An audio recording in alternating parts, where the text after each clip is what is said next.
उसके बारे में तो जो कहा वो हम सुनेंगे आगे। प्रणय, आप अपना सवाल पूछें। ये कहा जाता है कि अगर नीतीश जी को कोई थोड़ा सा अच्छे से समझ पाता है तो वो सुशील मोदी हैं, बड़ा लंबे से उनको जानते हैं। हालांकि आपको लगता है कि आपका पटना में न रहना, अगर आप रहते तो शायद इस बीमारी का थोड़ा पहले इलाज हो जाता या कोई दवा हो जाती? क्योंकि जिन चीज़ों को आप गिना रहे हैं, प्रधानमंत्री जी के सीधे संबंध हैं, सीधे बात कर सकते थे वो, शीर्ष नेतृत्व की तरफ से जो बातचीत की, ऐसा लगता है कि ये जो तलाक हुआ ये ऐसा था, म्यूचुअल तलाक था, राजनीतिक तलाक, जिसमें आपसी रजामंदी थी दोनों की तरफ से?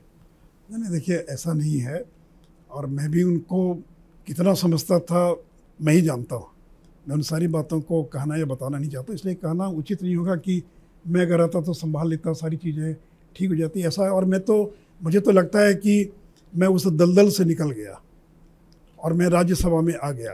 लेकिन देखिए, जब पीढ़ियाँ बदलती है तो कहीं ना कहीं थोड़ा कम्युनिकेशन गैप भी हो जाता है। अब नीतीश जी, लालू जी, रामविलास जी, ये सब एक पीढ़ी के लोग रहे, तो स्वाभाविक है कि जब नए लोग आते हैं तो कम्युनिकेट करने में कई बार थोड़ी कठिनाई होती है। वो गैप हमेशा रहता है, कहीं भी रहता है, किसी भी संगठन में रहता है। लेकिन फिर भी बीजेपी ने अपनी ओर से स्थितियों को संभालने का पूरा प्रयास किया है। आइए देखते हैं आपके बारे में नीतीश कुमार क्या बोले।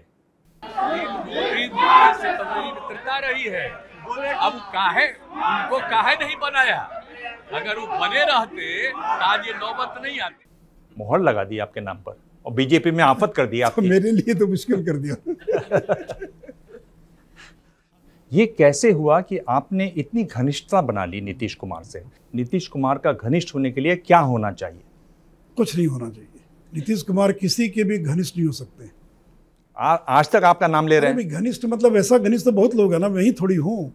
आप घनिष्ठ शब्द को शायद इतना पसंद नहीं करें, मैं हटा देता हूँ। मैं पूछता हूँ कि वो किस तरह की बातें पसंद करते हैं, कैसी आप बातें करते थे कि आपके बीच में इतना? ऐसा नहीं, देखिए, एक तो मैं ये स्वीकार करूँगा पब्लिकली कि मेहनती आदमी है, मेहनत करते हैं नीतीश कुमार।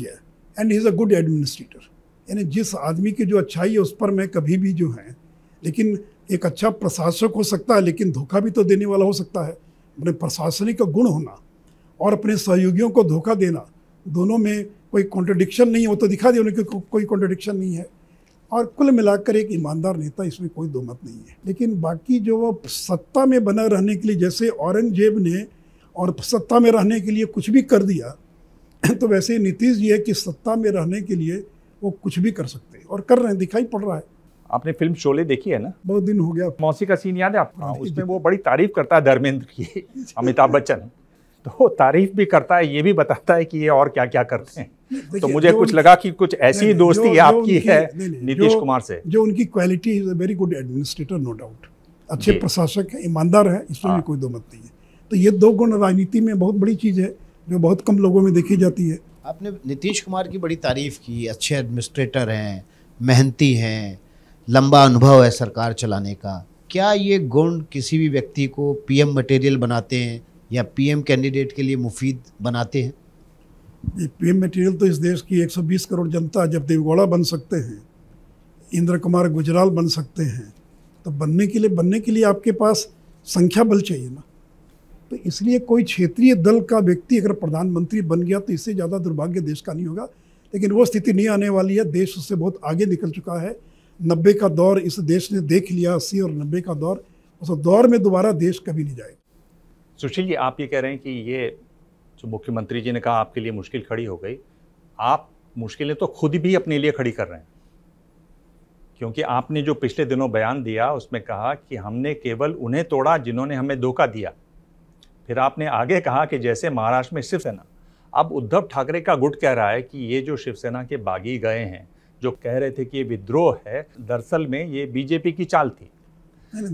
शरद पवार कह रहे हैं कि बीजेपी की रणनीति यही है। अरे भाई, एकनाथ शिंदे वो घुटन महसूस कर रहे थे, उन्होंने बीजेपी के लोगों से संपर्क किया होगा और विधायकों के एक टोली को लेकर अलग हो गए थे। ये इसमें कौन सी बड़ी बात है? भाई, उद्धव ठाकरे किस तरह की सरकार चला रहे थे महाराष्ट्र के लोग जानते हैं। तो इसलिए कोई बीजेपी ने तोड़ा ऐसा कहना उचित नहीं होगा। लेकिन कुल मिलाकर जो महाराष्ट्र में स्थितियां पैदा हुई, इसमें एकनाथ शिंदे और एक बड़ी संख्या में ऐसे लोग थे जो बाहर निकल कर आए और बीजेपी के साथ जिन लोगों ने हाथ मिला लिया। तो आप अपने पिछले बयान से यहाँ पलट रहे हैं एक तरीके से। मैंने क्या कहा, मुझे इसलिए मैं बयान लिख कर लाया। मैंने कहा मैं आपसे पूछ लूं, जिसमें आपने कहा कि हमने केवल उन्हें तोड़ा जिन्होंने हमें धोखा दिया, जैसे महाराष्ट्र में शिवसेना। अरे भाई, तो धोखा दिया तो टूट गए वो, तो जो धोखा देंगे वो तो टूटेंगे ही, कौन तोड़ेगा? केवल उन्हें नहीं, तोड़ा नहीं, मैंने तोड़ा ये नहीं, जो धोखा देंगे वो टूट जाएंगे। मैं लिख के लाया हूं आपका बयान, देख के टीवी से देख के एक एक शब्द और मात्रा हिज्जे सही करके लाया। मैंने क्या कहा मुझे मालूम है, मेरे कहने का तात्पर्य था कि जो धोखा देगा उसका यही हश्र होगा। तो जिन लोगों ने धोखा दिया उनका हश्र हो गया, उन्हें हम तोड़ेंगे नहीं, हम क्यों तोड़ेंगे, वो अपने आप टूट जाएंगे, हमको तोड़ने की जरूरत क्या। चलिए एक तरीके से आपने प्रेस कॉन्फ्रेंस में ये बात साफ की। जैसे ही घड़ी का काटा दोपहर 2:30 पे आए, बबीता जी का दिल सास बहू साजिश के लिए मचल जाए।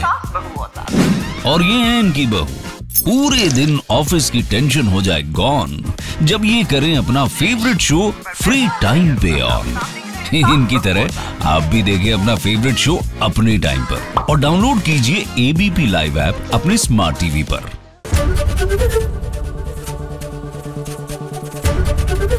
ABP न्यूज आपको रखे आगे।